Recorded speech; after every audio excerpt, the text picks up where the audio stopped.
یہ قرآنی وظیفہ نے اس کی زندگی بدل دی۔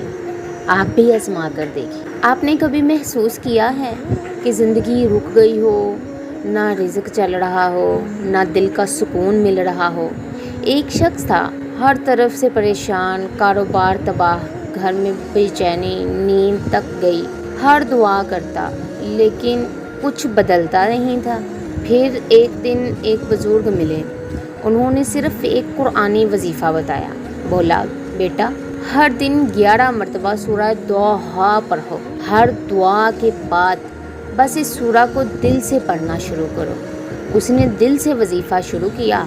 پہلا ہفتہ سکون ملا، دوسرا ہفتہ کاروبار روشن ہوا، تیسرا ہفتہ زندگی مسکرا اٹھی۔ اللہ کا وعدہ ہے، تیرا رب تجھے نہیں چھوڑے گا۔ سورہ دوحہ ان لوگوں کے لیے ہے جو تھک چکے ہیں لیکن چاہتے ہیں کہ اللہ ان کا ہاتھ تھام لے۔ آپ نے کبھی سورہ دوحہ سے روحانی سکون محسوس کیا، یا کوئی اور وظیفہ جو آپ کی زندگی بدل گیا ہو؟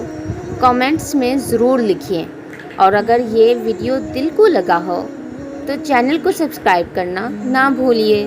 ملتے ہیں نیکسٹ ویڈیو میں، تب تک کے لیے اللہ حافظ۔